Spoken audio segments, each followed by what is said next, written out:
இன்றைக்கி நம்ம வடகிழக்கு தெருக்கூத்தை பற்றி தான் பேச போகிறோம். பொதுவாக தெருக்கூத்துங்கிறது நம்ம சொல்கிறது அங்கே என்ன கண்டிஷன் நம்ம கவனிக்கணும், பூமியினுடைய வாட்டம் எந்த மாதிரி இருக்குது அப்படிங்கிறதான் அது நம்ம அந்த தெருக்கூத்து நமக்கு நன்மை அளிக்கக்கூடியதாக இருக்குமா அல்லது தீமை அளிக்கக்கூடியதாக இருக்குமா அப்படிங்கிற விஷயங்கள் இருக்குது. மிகச்சிறந்த தெருக்கூத்து அப்படின்னு நம்ம சொல்கிறது வடகிழக்கு தெருக்கூத்து அப்படிங்கிற ஒரு அமைப்பை பற்றி சொல்லுவாங்க.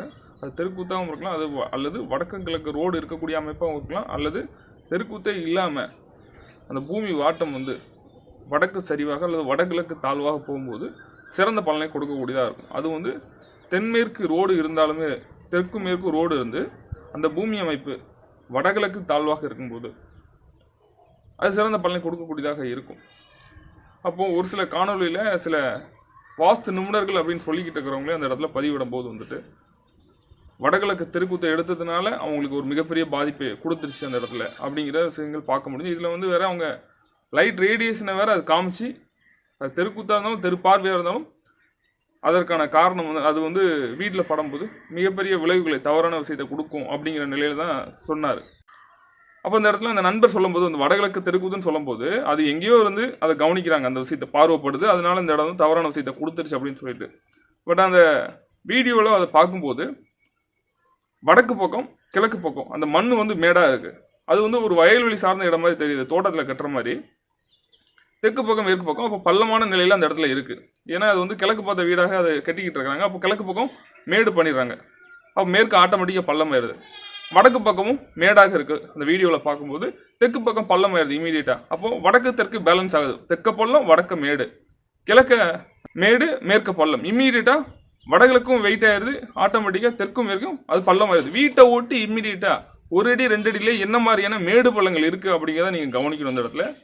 அதை விட்டு நம்ம இந்த இடத்துல தெருக்கூத்தை நம்ம புரியாமல் அதை பற்றி நம்ம ஒரு விளக்கம் கொடுக்க அது ஒரு தவறான புரிதலாக போயிடுது அந்த இடத்துல. அங்கே இருக்கக்கூடிய அமைப்புகள் வேறு மாதிரி இருக்குது, இவங்க சொல்கிற விளக்கம் அந்த இடத்துல வேறு மாதிரியாக இருக்குது அந்த இடத்துல. முதல்ல நீங்கள் கவனிக்கப்பட வேண்டியது வீட்டை ஒட்டி இம்மீடியட்டாக மேடு பள்ளங்கள் என்ன இருக்குது. தென்மேற்கில் 1 கிலோமீட்டருக்கு அப்புறம் ஒரு மலை இருக்கலாம், ஆனால் அவங்க வீட்டை ஒட்டி 1 அடியிலையோ 5 அடியிலையோ 10 அடியிலையோ பூமி வாட்டம் மேற்கு தாழ்வாக போகுது, தென்கிழக்கு மேடாக இருக்குது, தென்மேற்கு பள்ளமாக இருக்கும். அப்போ தென்மேற்கு பாதிப்பு அந்த இடத்துல கொடுத்துக்கிட்டு இருக்கும். அதே சமயம் வடகிழக்கு மேடாக இருந்து வடமேற்கு பள்ளமாக இருக்குது அப்படின்னா அது வடகிழக்கு மேடு வடமேற்கு தாழ்வு, அது அதுக்கான பிரச்சனையை கொடுத்துக்கிடும். இண்டிவிஜுவலாக இது 16 டிவிஷனாக பிரித்து 16 திசைகளாக அந்த இடத்துல பிரித்து ஒவ்வொன்றையும் கம்பேரிசன் அதுக்குள்ளே வச்சுருக்கு. வடக்குனா தெற்கு மட்டும்தான், மேற்குனா கிழக்கு மட்டும்தான். அதே சமயம் வடகிழக்க வடமேற்கோட மட்டும்தான் அது கம்பேரிசன் வச்சுருக்கு. குறிப்பாக வடக்கு வடகிழக்க வடக்கு வடமேற்கோட மட்டும்தான் பொருத்தி பார்க்கணும், கிழக்கு வடகிழக்க மேற்கு வடமேற்கோட மட்டும்தான் பொருத்தி பார்க்கணும். அப்போ அந்த மேடு பள்ளங்கள் வீட்டை ஒட்டி 1 அடியிலே 2 அடியிலையோ 5 அடிக்குள்ளேயோ அந்த வடகிழக்கு மேடாக இருக்கும். அப்போ வடமேற்கோட மட்டும் அந்த இடத்துல நீங்கள் பொருத்தி பார்க்க வேண்டியிருக்கும். வடமேற்கு தென்கிழக்கோட மட்டும் தான் அந்த கம்பேரிசனை பொருத்தி பார்க்கணும். தென்கிழக்கோட தென்மேற்கு எப்படி மேடு பள்ளமாக இருக்குது, இது ஒரு ரிஜெக்ட் மாதிரி இருக்கும். இப்போ இது மாதிரியான நிலைகளை நீங்கள் இண்டிவிஜுவலாக பிரித்து பார்க்கும்போது மட்டும்தான் ஒவ்வொரு தெருக்கூத்தும் உங்களுக்கு நல்ல விஷயத்தை கொடுக்குதா தவறான விஷயத்தை கொடுக்குதா அப்படிங்கிற ஒரு முழு புரிதல் நமக்கு கிடைக்கும் நண்பர்களே. இப்போ நீங்கள் வாஸ்து அப்படிங்கிற விஷயத்தை சூரிய வெளிச்சத்தையும் காற்றையும் மையப்படுத்தி நீங்கள் இந்த இடத்துல பார்க்காதீங்க. கிழக்கு பக்கம் ஜன்னல்லையே உங்கள் வாழ்க்கையே ரொம்ப அந்த இடத்துல கஷ்டத்தை அனுபவிக்க வேண்டியிருக்கும் அப்படிங்கிற ஒரு நிலையை தான் அந்த பொதுவான கூற்றாக பார்க்க முடியுது. கிழக்கு பக்கம் ஜன்னல் இல்லை அப்படிங்கிற சப்ஜெக்ட் கிடையாது. கிழக்கு பக்கம் ஒரு வீடு வெயிட்டாக இருக்குது அப்படின்னா மேற்கு பக்கம் அதனுடைய வெயிட் பேலன்ஸ் ஆகுதா இல்லையா, எல்லாம் உயரமாக மேற்கு பக்கம் வெயிட்டாக இருக்கா அப்படிங்கிற நிலையை பாருங்கள். ஏன்னா பழைய காலங்களில் பார்க்கும்போது அக்ரஹார வீடுகளாக இருக்கட்டும் அல்லது ஒரு லைன் வீடு ஒரு ரோகோஸ் மாதிரி கூட இருக்கும், கிழக்கு பக்கம் ஜன்னல் இருக்குது, ஆனால் அதுக்கு மேற்கு பக்கம் வீடு ஒட்டிக்கிட்டு இருக்கும். அந்த இடத்துல பேலன்ஸ் அப்படிங்கிற நிலையாக போயிடும். அல்லது கிழக்கு பக்கம் கிரவுண்ட் ஃப்ளோரில் மட்டும் வீடு ஒட்டிக்கிட்டு இருக்கும், மேற்கு பக்கம் 2 மாடியில் கூட ஒரு வீடு கட்டியிருப்போம். அப்போ கிழக்கு மேற்கு உச்சம் அப்படிங்கிற நிலை தான் அந்த இடத்துல ஒர்க் பண்ணும். அப்போ நம்ம இந்த இடத்துல என்ன விஷயங்கள் நடக்குது அப்படின்னு நீங்கள் டீட்டெயில்டாக அதை அலசி ஆராயும் போது மட்டும்தான் அந்த சப்ஜெக்டை புரிஞ்சுக்கிறதுக்கான நமக்கு நாலேஜ் கிடைக்கும் நண்பர்களே.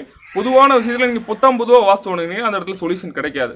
ஆகவே இன்றைக்கி நம்ம வாஸ்து சார்ந்து அல்லது ஒரு தெருக்கூத்து சார்ந்து பேசிக்கிற இந்த தகவல் உங்களுக்கு ஒரு புரிதலை கொடுத்துருக்கும் நம்புகிறேன். மீண்டும் அடுத்த பதிவில் சந்திக்கிறேன். நன்றி, வணக்கம்.